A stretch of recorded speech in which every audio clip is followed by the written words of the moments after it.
Buenos días a Julio Peña y Lilio, presidente del Consejo de Administración, queridos amigos con quienes nos hemos conocido personalmente, con otros a través de su magnífica obra, que nos honran con su presencia aquí en CIESPAL, amigas y amigos concurrentes a este seminario. Las relaciones de poder atraviesan a todas las instituciones sociales. Quienes detentan el poder las condicionan y configuran siempre un marco de conflictos y tensiones entre diversas expresiones de poder y contrapoder, de hegemonías o formas de construir consensos y resistencias. En su conocido libro Los Media y la Modernidad, John Thompson plantea 4 formas de poder. El poder económico, cuyas instituciones paradigmáticas son las industrias, las empresas comerciales, la banca, etcétera, y algunos de sus recursos son la deuda externa, las regalías, los TLC, etcétera. Segundo, el poder político, donde los gobiernos, partidos políticos y algunos organismos internacionales como las Naciones Unidas, la OEA, etcétera, juegan un papel fundamental. Tercero, el poder coercitivo, en el que se destacan los ejércitos, pero también están la policía, las instituciones penitenciarias, las bandas paramilitares, etcétera. Y por último, pero no menos importante, el poder simbólico. Esa capacidad de influir en la mentalidad y las acciones de la gente y que debe contar con la complicidad de ella. Es un poder en el que tienen un papel destacado las industrias culturales, además de la Iglesia, las instituciones educativas. Si bien cada uno de estos poderes tiene su ámbito de acción específico, suelen operar de manera integrada, complementándose, para el mantenimiento de las estructuras de poder hegemónico transnacional y nacional. En el ámbito transnacional, por ejemplo, el poder que ejercen los centros metropolitanos se da a través de la dominación financiera y comercial, donde el Banco Mundial y el Fondo Monetario Internacional, el enorme peso de la deuda externa de los países pobres, las divisiones internacionales del trabajo y demás recursos e instituciones paradigmáticas, nuevamente Thompson, contribuyen a mantener y acentuar esa dominación. Dominación que se fundamenta en la construcción y reconstrucción de una hegemonía a través de la cual los poderes metropolitanos quieren convencernos de que esa relación de dominación-subordinación es lo mejor que puede pasarnos a los dominados.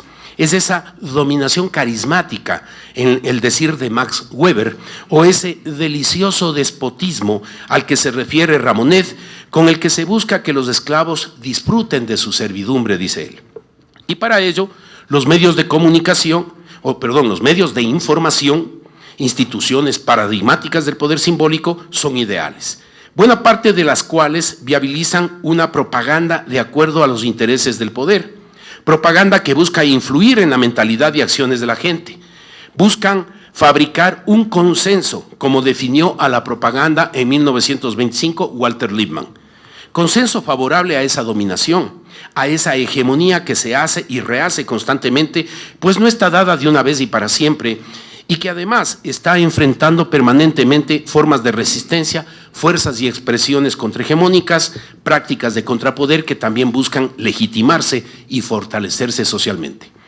Cuando de la geopolítica imperial se trata, si las estrategias e instituciones del poder económico y simbólico, incluyendo el político, caso de la elección de gobernantes indeseables o de aquellos que resultan indóciles, por ejemplo, no son efectivas, se hace necesario aplicar el poder coercitivo y para ello están los ejércitos, las bandas paramilitares o mercenarias. Desde luego, este poder coercitivo se combina con los otros, especialmente con el simbólico, antes, durante y después de que se despliegue el primero. Los casos de Irak, Libia, Afganistán, el desapercibido Yemen y esperemos que no, ya mismo Siria, aunque parece que no, quién sabe, e Irán, son más que ilustrativos. A la invasión cruenta le precede y le acompaña la propaganda mediática, fundada en diversos recursos retóricos orientados a la satanización del enemigo junto a la dulcificación de la ofensiva criminal. Aquí cabe recordar a Donald Rumsfeld, a quien le gustaba citar a Al Capone. Se consigue más con una palabra amable y un revólver que con solo una palabra amable. Pero no solo en estos casos el poder simbólico se ejerce de esa manera, también en los otros actores y procesos no alineados con el poder imperial, como los de Chávez, ahora Maduro, Correa, Morales, Kirchner, etc. En un contexto así, el análisis del accionar de las industrias culturales no puede prescindir del estudio de la economía política de la información y la cultura, es decir, como la han definido César Bolaño y Guillermo Mastrini, del estudio de las, y cito, relaciones sociales, particularmente las relaciones de poder que constituyen la producción, la distribución y el consumo de bienes simbólicos. Hasta aquí la cita. En suma, no puede prescindir del análisis de la naturaleza económica y política de esas industrias, especialmente de los medios de información y su relación con la estructura social más amplia y cómo todo ello influye decisivamente en sus contenidos. Más aún en América Latina, donde un enfoque así es necesario por el modelo mediático que en la región prevalece.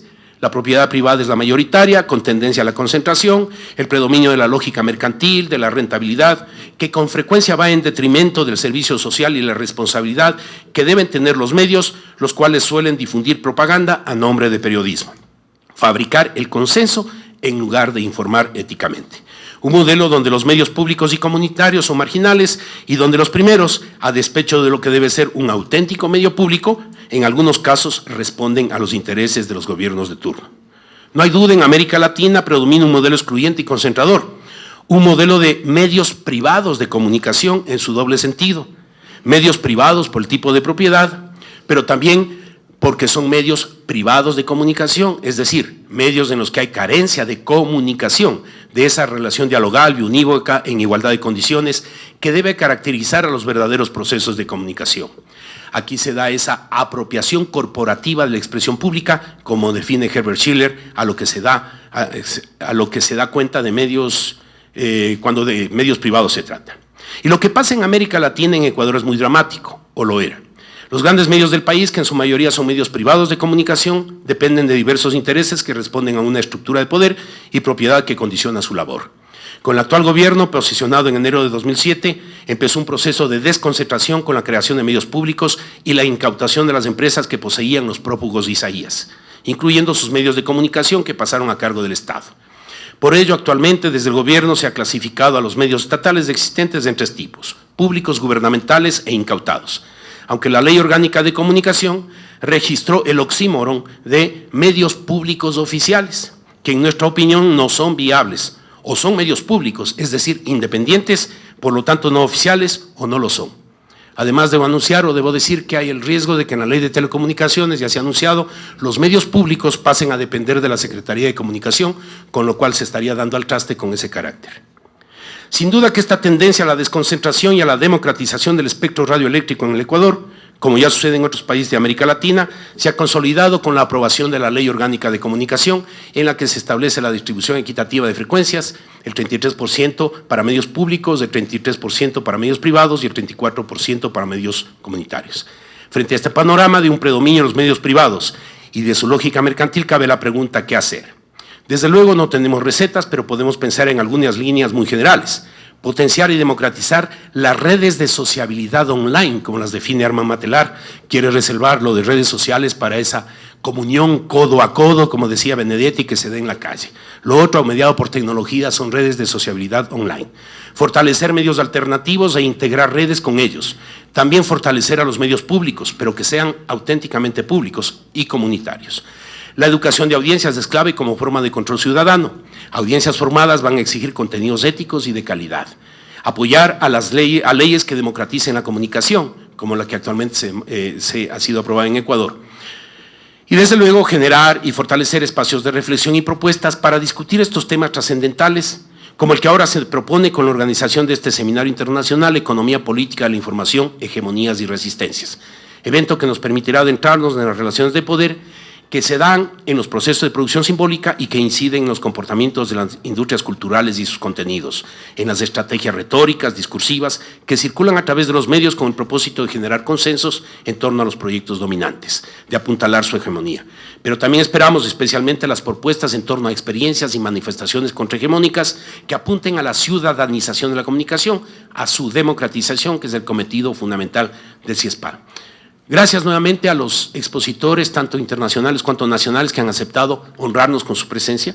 A la CENESID, que para nosotros, para CIESPAL, es importante, puesto que hay un apoyo permanente de la CENESID para el desarrollo de eventos académicos como este, un apoyo incondicional, particularmente a su secretario nacional, René Ramírez, y desde luego a Julio Peña y Lilio, su representante en el Consejo de Administración de CIESPAL. Y a todos ustedes, amigas y amigos, por destinar su tiempo a compartir con nosotros estos que sin duda serán contenidos muy interesantes.